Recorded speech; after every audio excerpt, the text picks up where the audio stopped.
ಜಯ ರಾಮಕೃಷ್ಣ ಹರಿ. ನನ್ನೆಲ್ಲ ವೀಕ್ಷಕರಿಗೆ ಮತ್ತೊಂದು ಹೊಸ ವಿಡಿಯೋಗೆ ಭಕ್ತಿಯ ಸ್ವಾಗತ.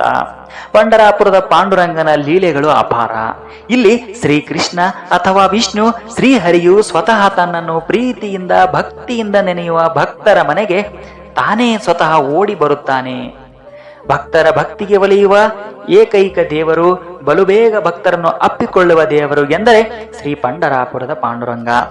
ಇಲ್ಲಿನ ವಿಶೇಷ ಏನೆಂದರೆ, ಮಹಾರಾಷ್ಟ್ರದ ಜನರು ಪಂಡರಾಪುರದ ಪಾಂಡುರಂಗನು ಕನ್ನಡದ ರಾಜ, ಕರ್ನಾಟಕದ ರಾಜ ಎಂದು ಕರೆಯುತ್ತಾರೆ. ಇದು ಹಲವಾರು ಜನರಿಗೆ ಗೊತ್ತಿರಬಹುದು, ಗೊತ್ತಿಲ್ಲದೇ ಇರಬಹುದು.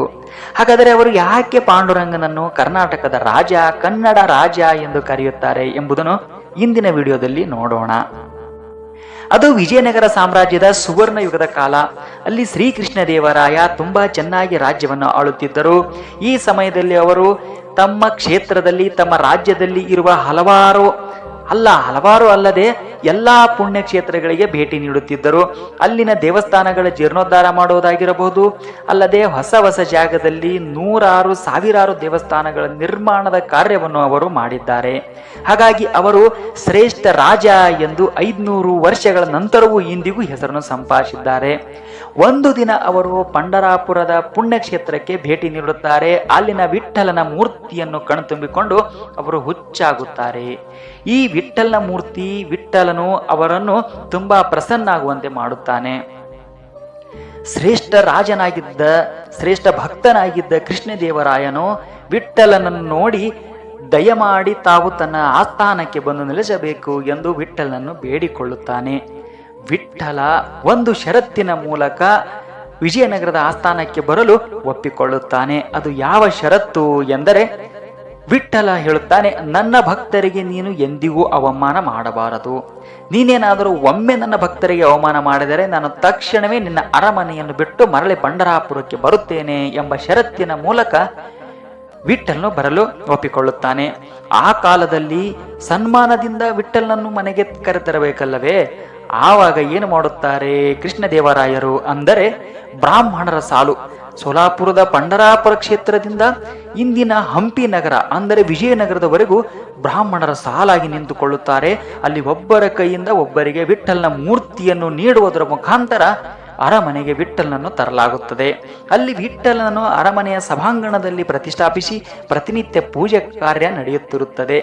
ಇನ್ನು ಪಂಡರಾಪುರದಲ್ಲಿರತಕ್ಕಂತಹ ಭಕ್ತರು ವಿಠ್ಠಲನ ಮೂರ್ತಿ ಇಲ್ಲದೆ ಇರುವುದು, ದೇಹದಲ್ಲಿ ಪ್ರಾಣ ಇಲ್ಲದೆ ಇರುವುದು ಒಂದೇ ಎಂದು ತಿಳಿದುಕೊಂಡು ತುಂಬಾ ದುಃಖಿತರಾಗುತ್ತಾರೆ.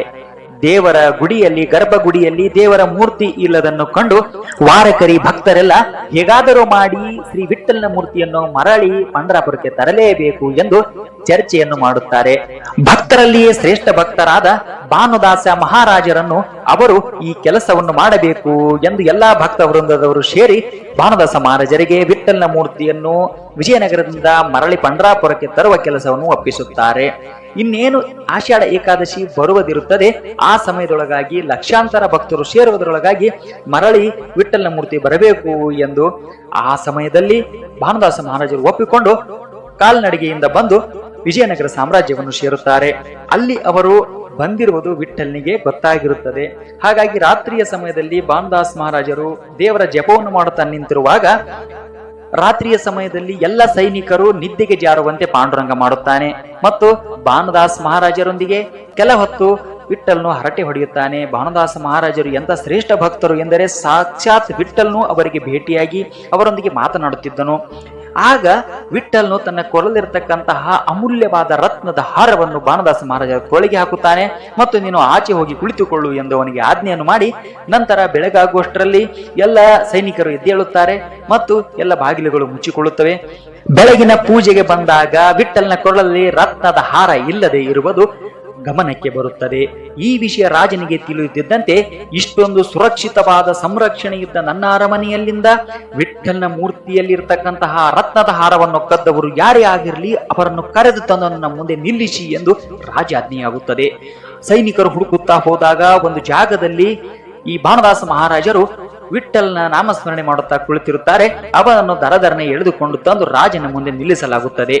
ನೀನು ನನ್ನ ವಿಠ್ಠಲನ ಮೂರ್ತಿಯಲ್ಲಿರ್ತಕ್ಕಂತಹ ಚಿನ್ನದ ಹಾರವನ್ನು ಕಳುವು ಮಾಡಿದೀಯಾ, ನಿನಗೆ ಗಲ್ಲು ಶಿಕ್ಷೆಯನ್ನು ವಿಧಿಸಲಾಗುತ್ತದೆ ಎಂದು ರಾಜನು ಆಜ್ಞೆಯನ್ನು ನೀಡುತ್ತಾನೆ. ಗಲ್ಲು ಶಿಕ್ಷೆಗೆ ಏರ್ಪಾಡು ಮಾಡಿದಾಗ ಭಾನುದಾಸ್ ಮಹಾರಾಜರು ಕೇಳುತ್ತಾರೆ, ವಿಠ್ಠಲ ಪಾಂಡುರಂಗ ನನ್ನನ್ನು ಕಾಪಾಡು ಕಾಪಾಡು ಎಂದು. ಆಗ ವಿಠ್ಠಲನು ಹೇಳುತ್ತಾನೆ, ಮಹಾರಾಜ ನೀನು ತಪ್ಪು ಮಾಡುತ್ತಿರುವೆ, ನೀನು ನನ್ನ ಭಕ್ತನನ್ನು ಅವಮಾನ ಮಾಡುತ್ತಿರುವೆ. ಆತನು ನನ್ನ ಪರಮ ಭಕ್ತ, ಆತನು ಕಳ್ಳನಲ್ಲ. ಹಾಗಾಗಿ ನೀನು ನನ್ನ ಭಕ್ತರಿಗೆ ಅವಮಾನ ಮಾಡಿರುವೆ. ನಾನು ಮರಳಿ ನನ್ನ ಪಂಡರಾಪುರಕ್ಕೆ ಹೋಗುತ್ತೇನೆ ಎಂದು ವಿಠ್ಠಲನು ಹೇಳುತ್ತಾನೆ. ಇನ್ನು ಕೃಷ್ಣದೇವರಾಯರು ಕೂಡ ತುಂಬಾ ಭಕ್ತ ಪ್ರಧಾನವಾಗಿರತಕ್ಕಂಥವರು. ಅವರು ಕೊಟ್ಟ ಮಾತನ್ನು ತಪ್ಪದೇ ಇರತಕ್ಕಂತಹ ರಾಜನಾಗಿರೋದ್ರಿಂದ ಮತ್ತೆ ಸನ್ಮಾನದಿಂದ ಅವರನ್ನು ಕಳಿಸಲು ಅವರು ಒಪ್ಪಿಕೊಳ್ಳುತ್ತಾರೆ. ಆಗ ವಿಠ್ಠಲನ ಮೂರ್ತಿ ಚಿಕ್ಕದಾಗುತ್ತದೆ ಮತ್ತು ಭಾನುದಾಸ್ ಮಹಾರಾಜರು ವಿಠ್ಠಲನ ಮೂರ್ತಿಯನ್ನು ತಮ್ಮ ಜೋಳಿಗೆಯಲ್ಲಿ ಇಟ್ಟುಕೊಂಡು ಮತ್ತೆ ಧಾವಿಸುತ್ತಾ ಮರಳಿ ಪಂಢರಾಪುರ ಕ್ಷೇತ್ರಕ್ಕೆ ಬರುತ್ತಾರೆ. ಅಲ್ಲಿಂದ ಮತ್ತೆ ಎಲ್ಲ ವಿಧಿವಿಧಾನಗಳಿಂದ ಪಾಂಡುರಂಗನ ಮೂರ್ತಿಯನ್ನು ಇಟ್ಟಿಗೆಯ ಮೇಲೆ ಮತ್ತೆ ಪ್ರತಿಷ್ಠಾಪನೆ ಮಾಡಲಾಗುತ್ತದೆ. ಈ ರೀತಿಯಾಗಿ ವಿಠ್ಠಲನ ಮೂರ್ತಿಯು ಕರ್ನಾಟಕದ ವಿಜಯನಗರ ಸಾಮ್ರಾಜ್ಯಕ್ಕೆ ಹೋಗಿ ಮತ್ತೆ ತನ್ನ ಭಕ್ತರ ಸೆಳೆತಕ್ಕೆ ಮರಳಿ ಬಂದು ಪಂಢರಾಪುರ ಕ್ಷೇತ್ರದಲ್ಲಿ ಪಾಂಡುರಂಗನ ನೆಲೆಸಿ ಅಂದಿನಿಂದ ಇಂದಿನವರೆಗೆ ಭಕ್ತರ ಕಷ್ಟಗಳಿಗೆ ಸ್ಪಂದಿಸುತ್ತಾ ಭಕ್ತರ ಕಷ್ಟಗಳನ್ನು ದೂರ ಮಾಡುತ್ತಾ ಅವನು ಇಲ್ಲಿ ನೆಲೆಸಿರುತ್ತಾನೆ. ಹಾಗಾಗಿ ಕನ್ನಡದ ರಾಜ ಎಂದು, ಕರ್ನಾಟಕದ ರಾಜ ಎಂದು ಪಾಂಡುರಂಗನು ಕರೆಯಲಾಗುತ್ತದೆ. ಬಂಧುಗಳೇ, ನೀವು ಕೂಡ ವಿಠ್ಠಲನ ಪರಮ ಭಕ್ತರಾಗಿದ್ದರೆ ಜಯ ಹರಿ ವಿಠ್ಠಲ ಎಂದು ಕಮೆಂಟ್ ಮಾಡಿರಿ. ಮತ್ತು ನೀವು ಯಾವ ಊರಿನಿಂದ ಈ ವಿಡಿಯೋವನ್ನು ನೋಡುತ್ತಿದ್ದೀರೋ ನಿಮ್ಮ ಊರಿನ ಹೆಸರನ್ನು ಕೂಡ ಕಮೆಂಟ್ ಮಾಡಿರಿ. ಕೃಷ್ಣ ಎಲ್ಲರಿಗೂ ಒಳ್ಳೆಯದನ್ನು ಮಾಡಲಿ. ಧನ್ಯವಾದಗಳು.